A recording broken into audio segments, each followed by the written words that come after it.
This is Autoline Daily, the show dedicated to enthusiasts of the global automotive industry.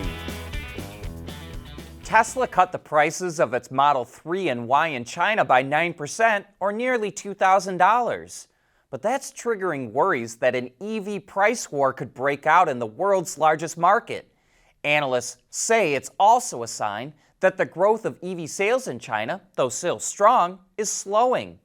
Tesla told Reuters that it was able to cut prices because its Shanghai plant is hitting higher levels of capacity utilization and that supply chain issues are getting resolved. Here's our Autoline insight. One of the problems that automakers face in China is that there are so many car companies, literally hundreds of them. New EV models keep pouring into the market every month, and more are on the way. At some point, you'd expect to see most of them get bought up or go out of business. But many of these companies are owned by municipalities and provinces that see them as important sources of jobs. And they're going to keep those plants open to protect those jobs no matter what. And that's why the pressure is building that could trigger a price war. Despite Nissan owning less of Renault than Renault owns Nissan, 15 versus 43%, the Japanese automaker might hold the upper hand as the two are trying to renegotiate their alliance partnership. Renault is splitting its business into two. The EV side will be called Ampere, and the legacy side will be called Horse. In order for Renault to pull this off, it's going to need a lot of capital, and it wants Nissan to invest in the new EV side. Bloomberg reported that Nissan could invest $500 to $700 million in Ampere for a 15% stake in the company. But Nissan also wants Renault to lower its stake in Nissan to 15% to help balance out the relationship. As the two sides try to work this out, Reuters reports that technology sharing has become a sticking point in the negotiations. Renault doesn't care so much about Nissan's old tech, but it does about its intellectual property, engineering, and common projects related to future stuff, especially the all-solid-state batteries that Nissan is developing. So it looks like Renault might have to give a little to get a little.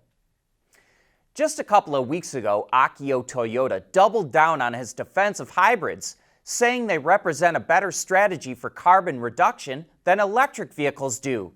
But behind the scenes, it's a different story. Reuters reports that the giant automaker is considering doing a strategic U-turn. It already suspended work on several future EVs as it considers what to do.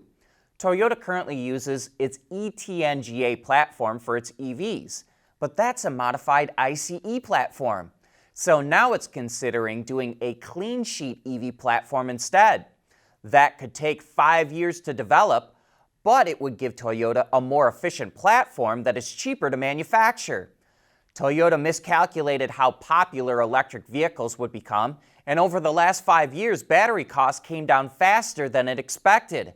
And all of this is forcing the company to reconsider a strategy that was heavily weighted towards hybrids. At Schaeffler, we pioneer motion. Electrifying mobility, manufacturing smarter, reducing CO2 emissions, making energy production clean. Schaeffler pioneers motion to advance how the world moves.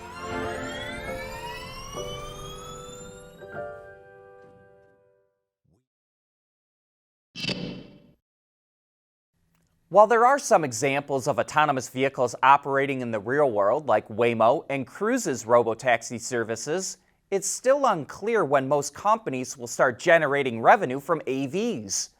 Bloomberg reports that automakers, suppliers, and startups have spent $75 billion combined on autonomous driving technology. But investors are getting impatient. AV companies Aurora, Too Simple, and Embark Technologies have seen their stock drop by at least 80% this year. Intel downgraded the targeted valuation of its self-driving business Mobileye from $50 billion just 10 months ago to $16 billion last month. and Morgan Stanley analyst Adam Jonas recently said that autonomy could be a 10 or 20-year proposition. Renault has said that it wants to keep its vehicles more up-to-date over a longer period of time, even across multiple owners. And one way it plans to do that is with over-the-air updates.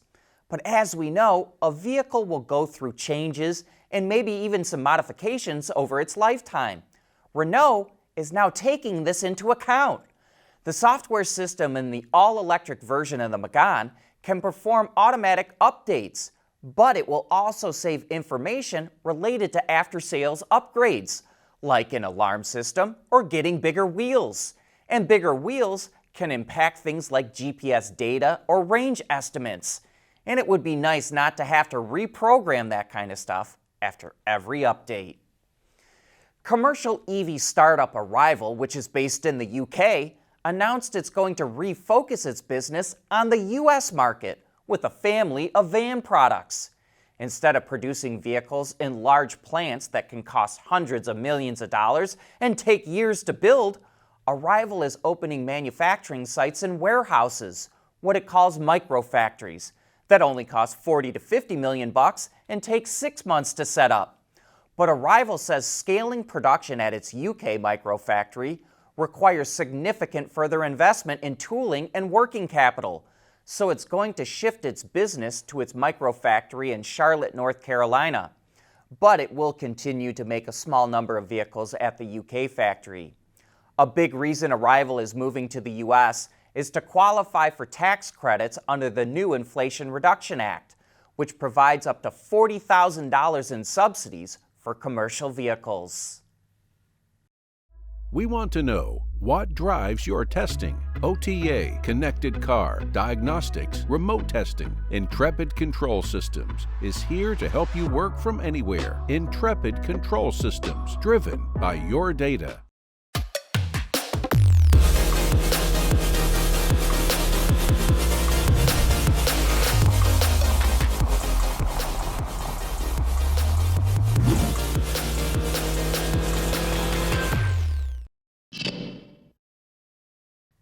Ever wondered why Tesla was in a mad scramble at the end of every quarter to deliver vehicles to customers? Here's the answer. Tesla would batch produce vehicles in Fremont and Shanghai by geographic region and then ship them out in big groups. Batch producing vehicles can streamline assembly operations and reduce costs, but it also caused costs to go up in other areas like logistics. Tesla even admits it caused, quote, extreme concentrations of outbound logistics, end quote. And then it ran into problems with, quote, ships from Shanghai to Europe and local trucking within certain parts of the US and Europe, close quote. So now Tesla will stop batch production and will smooth out the build across each quarter to reduce peak loads for outbound logistics. That will cut overall costs and probably get vehicles to customers faster.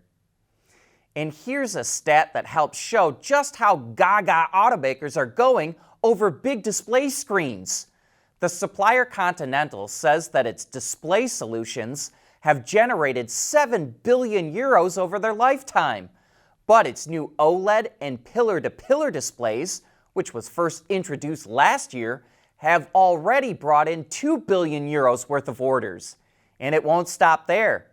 Conti expects to build more screens and generate even more sales.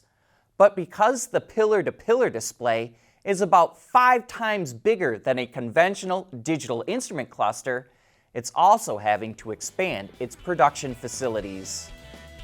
But that brings us to the end of today's show. Thank you for tuning in.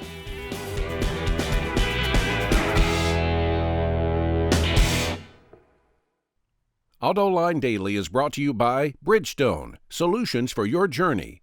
Intrepid Control Systems, over-the-air engineering, boost your game.